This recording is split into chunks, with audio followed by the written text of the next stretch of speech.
यस्य श्री परमेश्वरस्य कृपया कृपोऽपि वाचालतं पङ्गुपर्वतलङ्घते कालमेहा किमर्थ मेखिथणं जन्मोधोप्यरबिन्दु जन्मथोप्यरबिन्दो सुंदर शौच द्वंद्व किमन्यत तत्परम वंदे चक्रधरम प्रसन्नवदनो भक्तस्यं चिंतामणि। आमर वृक्षलता आमर वनौषधि हेउछन्ति भगवान को कृपा प्रसाद, प्रकृतिर वरदान और चिंतनर वार्तावह आम पितामाता रजबीर्ज एवं आम माता क्षीरर अनुरूप यही बहुजन हिताय बहुजन सुखाय गण साहित्य रही। भारतर आत्मा भारतर संस्कृति सुंदर तृप्ति रे अवसाद नहीं, जेते पढ़ुले नुआ लगुए यही चिरंत साहित्य परी आमर परम पूज्य बापा माँ ये दिगरे आमर प्रथम प्रेरणा।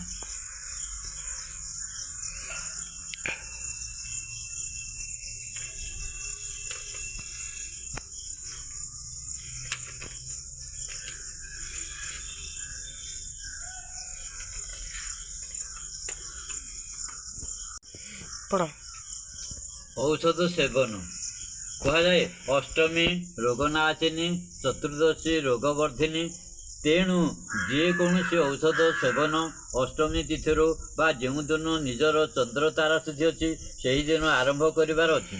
हस्ता पुनर्वसु श्रवणा मृगशिरा स्वाति मूला अश्विनी रोहिणी शतभिक्षा ज्येष्ठा यही नक्षत्र मानक औषध सेवन आरंभ कले उत्तम फल मिलता है। शास्त्र अच्छी मंत्र औषधि देवता एमानकर उपरे जार जेते दूर विश्वास थाए श्रद्धा थाए से अनुसार फल मिले। पांचरे जो दिन औषध प्रस्तुत लिखा अच्छी से दिन औषध प्रस्तुत कले से रोग अचिरे आरोग्य होता है। औषध प्रस्तुति पर से औषध को ओम भेषज सत्य बंधु ऋषि गुराड गायत्री छंद षढ़श स्वर महामृत्युंजय रुद्र देवता महामृत्युंजय मंत्र जपे बेनिजोग हाथ में धरी जल को तले पकाई देव। तापर ओम भेषज मसी भेषज गविश्वास पुरुषाय भेषजम सुखमेत्नाय मत्स्य यही मंत्र रे भगवान धनवंतरी रूप को चिंता करी 11, 24, 108 बार अभिमंत्र करदे से औषध अमृत परी काम करे। वनौषध औषध सर्वदा खाली पेटे सकाळे संध्यारे शौचर फेरी दांतपत्र घोषि सारी डाहाण गुड़े निश्वास चलुवा बेले खाइबा विधेय। एतद व्यतीत आवश्यक स्थले अन्य समय निर्देश मते खिया जाई पारे। औषध सेवन समय ओम अंताराय नमः अच्युताय नमः गोविंदाय नमः यही मंत्र उच्चारण करी औषध सेवन कले औषध निश्चिंत रूपे फलप्रद हुए। औषध सेवन अवधि ओम रौम रुद्र रोग नाशाय धनुन्तराय फट यही मंत्र दैनिक 11 माला जप कले असाध्य रोग अल्प दिन सहजरे भल होता है।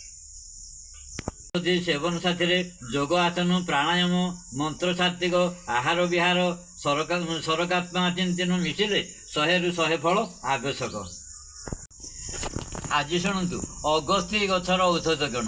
अगस्ती पत्र यथेष्ट काराटिन सत्व रही जहाँ मल विरोचन साहाय्य करिथाए। अगस्ती पत्र 20 ग्राम को 400 ग्राम पानी रे सिझाई 100 ग्राम अवशेष रहिले छाणी से क्वाथरू 10-20 ग्राम सेवन से 10-20 ग्राम क्वाथ दिन को 3 थार सेवन कले कोष्ठबोधता दूर हो। यही प्रयोग में अम्लपित्त भल होता है। केवल अगस्ती पत्र को शाग भली खरड़ी खाली अम्लपित्त भल होता है। कफ काश श्वास एवं चक्षु पीड़ा अगस्ती पत्र षोरश 10-20 ग्राम सहित 1 चामच जाष्टी मधु चूर्ण मिसाई सकाल संध्यारे दिन को 2 थर 1 सप्ताह किंबा पानी करी 2 सप्ताह खाइले ये सब रोग विरोचना सहित रक्तपित्त रोग दूर होता है। कफ काश ज्वर तृषा दाह एवं अर्जुन ये सब रोग अगस्ती पत्र रस सहित अदा रस एवं शुद्ध महू मिसाई दिन को 3 पान सेवन करिवार अछि। एथि सहित अगस्ती फूल रस नश्य नेले अर्जुन आउ लेउट बाहर हुए नाही। यही रस नियमित 3 मास सेवन करिवार अछि। ठंडा सर्दी मुंड व्यथा मुंड भारी भारी ଅଗସ୍ତ୍ୟ ପତ୍ର ରସ 2-4 ବୁନ୍ଦା ନାସାରେ ପକାଇଲେ ଏବଂ ଏହାର ମୂଳ ରସ 20-30 ଗ୍ରାମ ଦିନକୁ 3-4 ଥର ବାଟି ଚାଟି ଚାଟି ଖାଇଲେ ଅଥବା ଅଗସ୍ତ୍ୟ ଫୁଲ ରସକୁ ମହୁ ସହିତ ଖାଇଲେ ସର୍ଦ୍ଦି ସହିତ କାଶ ମଧ୍ୟ ଭଲ ହୋଇଥାଏ। ଅନ୍ଧାରକଣା ନିୟମିତ ଅଗସ୍ତ୍ୟ ଶାଗ ମୁଠାଏ ଆଣି ଘିଅରେ ଭାଜି ଖାଇବାକୁ ପଡ଼ିବ। ଆଚାର୍ଯ୍ୟ ସୁଶ୍ରୁତ ଲେଖିଛନ୍ତି ଅଗସ୍ତ୍ୟ ପତ୍ରକୁ ଘିଅରେ ଭାଜି ଖାଇଲେ ଅନ୍ଧାରକଣା ଖୁବ୍ ଶୀଘ୍ର ଦୂର ହୋଇଯାଏ। ବୀର୍ଯ୍ୟ ଶମନ ଅଗସ୍ତ୍ୟ ପତ୍ର ରସକୁ ଘିଅ ଏବଂ ମହୁ ସହିତ ମିଶାଇ ପୁରୁଷ ଯୌନାଙ୍ଗ ମାଲିସ କଲେ ସହବାସ ସମୟରେ ବୀର୍ଯ୍ୟ ଶମନ ହୁଏ। ବାତ ପିତ୍ତ ଶାନ୍ତି ପାଇଁ ମୁଣ୍ଡର ଉକୁଣି ମାରିବା ପାଇଁ ଅଗସ୍ତ୍ୟ ପତ୍ର ରସ ସହିତ ଘି କୁଆଁରୀ ରସ ମିଶାଇ ମୁଣ୍ଡରେ ମାଲିସ କଲେ ବାତ ପିତ୍ତ ଶାନ୍ତି ହୁଏ। ମସ୍ତିଷ୍କ ସର୍ବଦା ଶୀତଳ ରହେ ଏବଂ ମୁଣ୍ଡର ଉକୁଣି ସବୁ ପଦା ହୋଇଯାନ୍ତି। ଚର୍ମ ଉକୁଣି, କୁଣ୍ଡିଆ, ଯାଦୁ, ବ୍ରଣ, ବିଚର୍ଚିକା ଏବଂ କୁଷ୍ଠପୀଡ଼ା ଅଗସ୍ତ୍ୟ ପତ୍ର ରସ 2 ଗୁଣକୁ 1 ଗୁଣ ରାଶି ତେଲରେ ତୈଳ ପାକ କରି ସର୍ବାଙ୍ଗରେ କିଛି ଦିନ ମାଲିସ କରନ୍ତୁ। ଚର୍ମ ଉକୁଣି ହୋଇଥିଲେ ଏହି ତୈଳ ମାଲିସ କଲେ ଅଧଘଣ୍ଟା ପରେ ସ୍ନାନ କରନ୍ତୁ।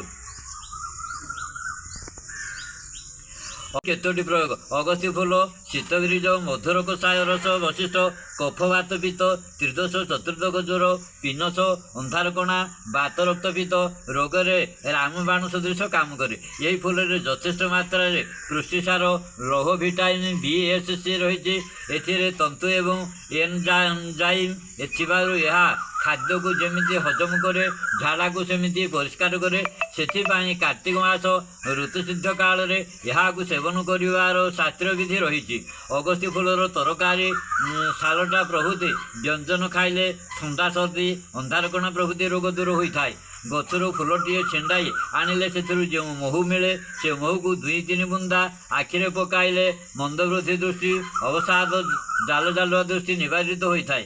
ଆଖିରୁ ଜ୍ୟୋତି ବୃଦ୍ଧି ପାଏ। ଏହି ଫୁଲ ରସ ମଧ୍ୟ ଆଖିରେ ପକାଇଲେ ଦୃଷ୍ଟି ଅସ୍ପୃଶ୍ୟତା ଦୂର ହୁଏ। ଏହି ଫୁଲକୁ ଛାଇରେ ଶୁଖାଇ ଚୂର୍ଣ୍ଣ କରି ନିୟମିତ ନଛ ନେଲେ ଥଣ୍ଡା, ସର୍ଦ୍ଦି ନିବାରିତ ହୁଏ। ସ୍ମରଣ ଶକ୍ତି ବୃଦ୍ଧି ପାଇଥାଏ।